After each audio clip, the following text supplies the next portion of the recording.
we want to bring that energy to it, and but better food, better drinks, and a service platform that's really taking care of folks.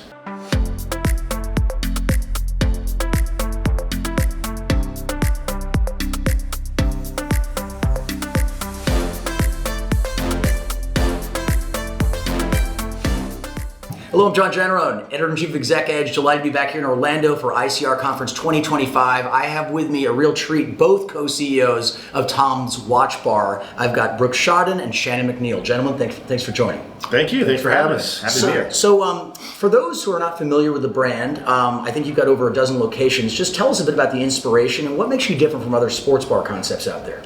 Yeah, so Tom's is really what we like to call a super sports bar, and a lot of the inspiration has come from how sports watching has evolved. People are watching a lot different games, more games. Sports betting has really expanded the way people watch games. You know, you don't necessarily come in and watch just a single game because you might have a bet on a few different games. So we're from Denver. You might be there for the Broncos game, but your fantasy league quarterback's on this game, whatever it might be. The other thing that we've seen a lot of is what people are watching has expanded. So, soccer, UFC, WNBA was huge this year. People are watching more sports, and there's just more events. We just finished the college football playoff series, national championship next week. That's 12 additional big games that we didn't even have last year. So there's just a big tailwind in the sports industry, and we wanted to bring something new that's an elevated concept.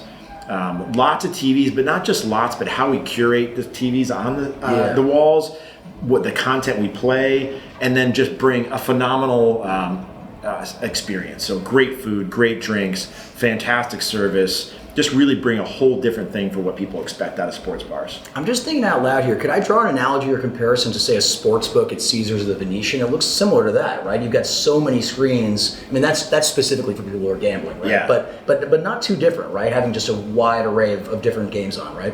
Yeah, it's a good question, because one of the things we're actually seeing is a lot of this old school sports books at casinos. Yeah. The casinos are contacting us to take them over. Is that because right? They'll have these 20,000 square foot venues, and there's 5 guys betting on horses and just not optimized. Right. And now the way things are going, they want to add energy and activity, and so it's the right theme, but we want to bring that energy to it, but better food, better drinks, and a service platform that's really taking care of folks. Man, I can't wait to check it out. Sorry, I was going to say, gentlemen, if I could ask you, co-CEOs, tell us how you divide responsibilities and how that works. Yeah, go ahead. Well, I mean, first of all, I always say that I don't have to work with this guy, I get to work with this guy, and we're actually best friends as well. Okay, so good. I think there's just really good balance, because what Brooks is just great at, that's what that complements my skills, and what I do complements Brooks, and so it's just a good balance and a good alignment for our organization. And it's been a good been a good 3 months. It's been great. It's been great. My background's more on the finance side, so I handle a lot of the strategy, finance, the business side. Shannon's been decades in Darden, Texas Roadhouse, some great institutional places. And we often talk about this business as a 3-legged stool. It's got to be right for the consumer, got to be right for operations, got to be right for shareholders. And a lot of times that stool can get a little bit off balance. And so having 2 people leading the helm that fundamentally trust each other, keep that balance with different interests in mind is really, I think, a secret to success. Great. Now, we just wrapped up 2024, of course. Can you tell us a bit about how the brand performed last year? Yeah. Sure. It was started off with a tremendous conference. We did the Leader Within You. We saw a need to take managers to become leaders. Yeah. We crowned our first female operating partner, Amanda, in Minneapolis. We opened up 2 new restaurants, one here on the iconic I Drive in Sandy Lake Road. It's on top of a parking garage, 360. You can watch fireworks at Disney 365 days a year. And then we opened the second one in Indianapolis, across from Lucas Oil Stadium and Gainbridge Fieldhouse, home of Caitlin Clark. And I think we were joking earlier, we should give Caitlin a few points of equity. Yeah, we owe her. Yeah, so just a remarkable year, but putting...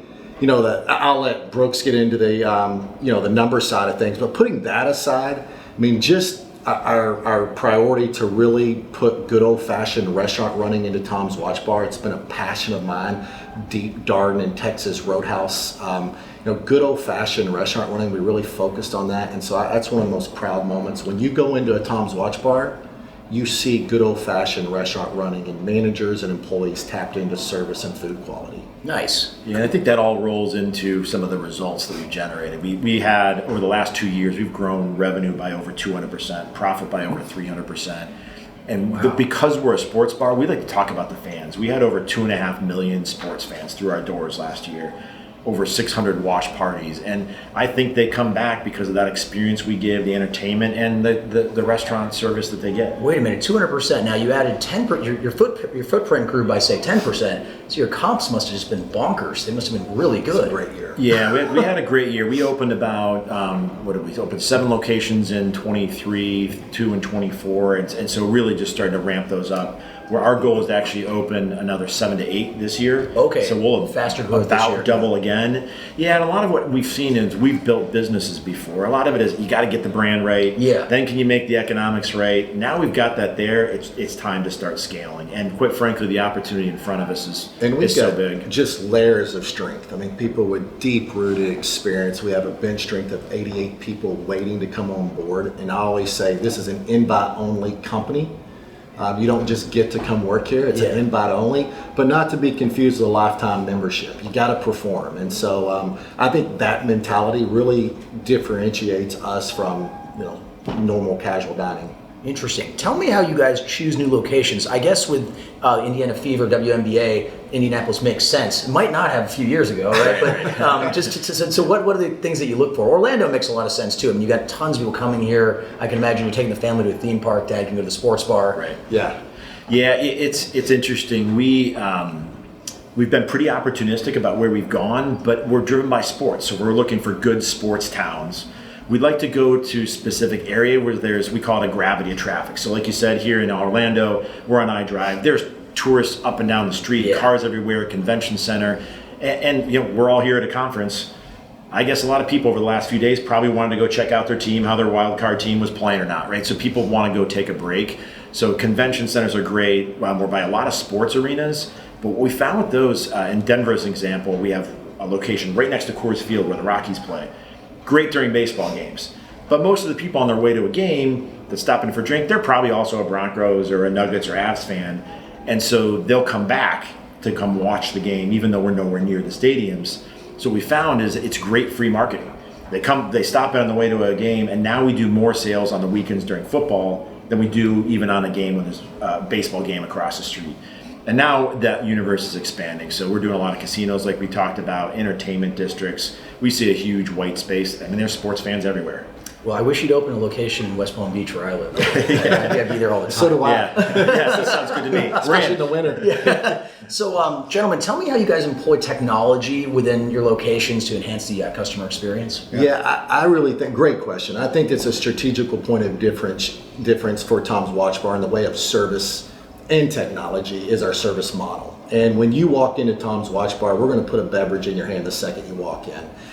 We're going to have our servers greet you within 60 seconds. Now, the way we do that is very different than most restaurants and casual dining. We have a model where servers are in their stations. They don't leave their stations. So, your drink don't get below half full. And we have the server assistants behind them, supporting them with running food and running drinks and all those sort of things. But we just recently were in the initial phase of AI forecasting. Our business, there's a great need to understand what events are happening this year, what's happening last year. The Vikings didn't play in the playoffs, yesterday, last year. So how does that impact forecasting? And I think there's a huge opportunity as we continue to explore more of those options. But we do have tablets, handheld tablets in our servers' hands. When you order your drink and our server's ringing it up, it's being made at the bar, and we actually play this, where if you can get the drink out faster before the server can leave, we'll give you $100. Wow. And by the way, I had to pay a couple last week. But that's a really point of differentiation for us. And then our kitchen engine's built for speed. Yeah. People come in and they want to get lubricated quickly. Yeah. They want to eat fast and go do their Los Angeles Laker game. And so our ticket times are below 8 minutes, and we have a kitchen engine that supports that. But then there's the casual fan that says, I don't have a ticket. And we always say Tom's Watch Bar is the best next thing to a 50-yard line seat. Yeah. So we have fans that want to stay with us and watch that game. So we put on these in-game experiences. We have watch parties, mascots, jersey giveaways, helmet giveaways, and halftime we lower the lights and get the same emotion and feeling that you would get at the halftime game. So putting all those things together makes it just for a great viewing place.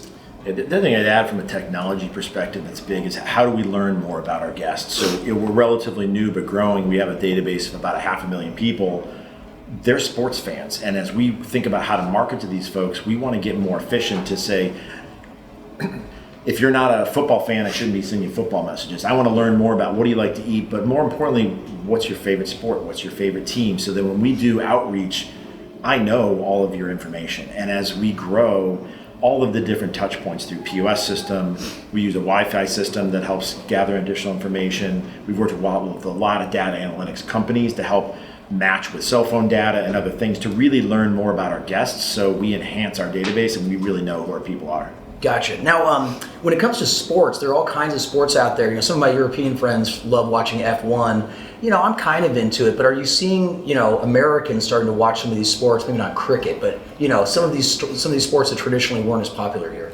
Yeah, we are. We're traditionally you'd see NFL, NBA, and NHL, but now you're starting to get more soccer. You're starting to get more tournaments, and we just signed an agreement with Dana White and the UFC for a 8-fight series starting on February 8th, UFC pay-per-view 312. That'll be our first fight at Tom's Watch Bar. We'll do them across east to west, north to south. All restaurants will have it, and we really fill up for these UFC fights. And we also just entered an agreement with La Liga, Soccer League. Yeah. And they want a place for their fans to go to. Not everybody can jump on a plane and go to a soccer game, but we can certainly put on that same type of experience. And if you've never been at Tom's Watch Bar at 6 a.m. in the morning, you got 1,000 people lined up, beating on drums, ready to go in and watch the soccer game. It's the wildest thing you've ever seen. Crazed fans that love their team. Sometimes we have to put the glassware away and bring out the acrylic. But, we got La Liga with a 10-game soccer game agreement, and we'll host watch parties and giveaways, and then Club America. Yeah. They're the second one, and they want to be America's favorite soccer team, and they've chosen Tom's Watch Bar. And they're calling us. They want a place for their fans to go. We're not necessarily writing checks. We're creating that experience for these teams to bring their fans and put on a great experience. And believe it or not, we actually did fill up for Cricket World Cup last year. We did. All right, sorry, I was wrong. No, we didn't. I can't stand it. But I actually lived in India for a while, and I learned the sport, but I just couldn't quite get there. But it was just a show during Cricket World Cup. The fans are out there, and if we open the doors and promote it, and they know we'll have it on, they show up. Yeah. That's interesting. By the way, I want to point something out to our viewers. A lot of these sports are quite expensive to watch at home. The NFL Sunday ticket's not cheap.